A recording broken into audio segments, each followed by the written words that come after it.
An unbelievable discovery, everyone. A new high-tech tunnel, much like the one El Chapo used, has been discovered on our border in Tijuana, Mexico. In fact, this unfinished tunnel, it's said to be 400 feet long.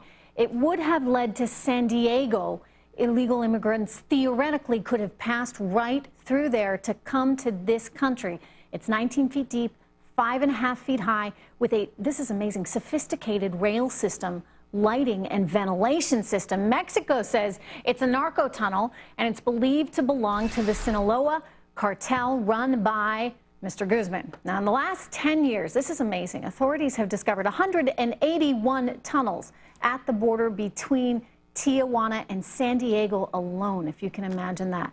Well, you better believe this is going to be a front and center issue in tonight's debate, this border problem that we have. I spoke to Donald Trump, and he's doubling down on that wall he wants to build. We want to create a strong border. We want to have absolute strong border. I'm going to build a wall. People are going to come in legally, but they're not going to come in illegally. And that's one of the many things that we're going to do. And Mexico's still going to pay for it? And Mexico is going to pay for it. So how will Trump and the other Republican candidates tackle immigration questions when they step on stage tonight? Ford O'Connell, a Republican strategist, is joining me by phone. Robert Mazur, author of The Infiltrator, a memoir of his undercover life inside Pablo Escobar's Medellin cartel. And before we get to this action that's going to be happening tonight on immigration with Ford, Robert, I want to ask you about this tunnel that has just been discovered. I mean, this is amazing stuff. And as I said, nearly 200 of them have been discovered, Robert, in the last 10 years. Yeah, I know it sounds remarkable, but when you think about it, the tunnel that was built in order to facilitate Guzman's escape was 13 times longer than the tunnel that was just found. So the technology that this group has is pretty amazing.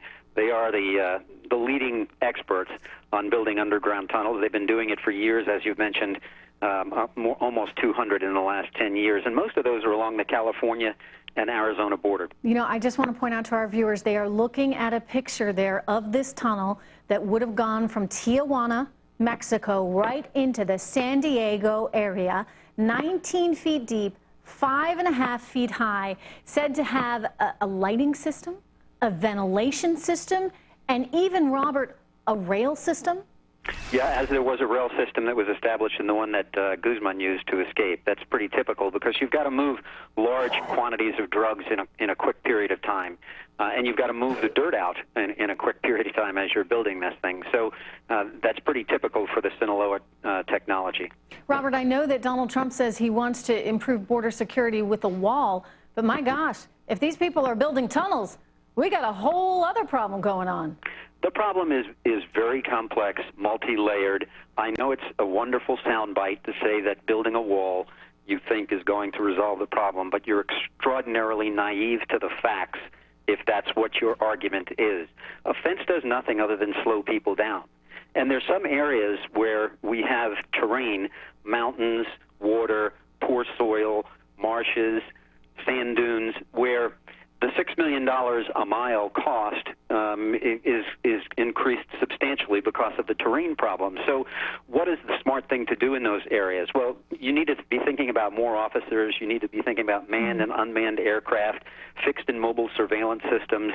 There are many different ways that we need to improve what we're doing where we are, and a wall is not. Doesn't sound like it's enough. I mean, not if you've got tunnels there too. Ford, we can anticipate that we're going to hear a lot about this. This is an issue, especially when you look at what happened in San Francisco with that poor woman, that young woman, Kate Steinle, who died there on the streets of San Francisco with her family because she was allegedly murdered by an illegal immigrant who had been deported from this country multiple times.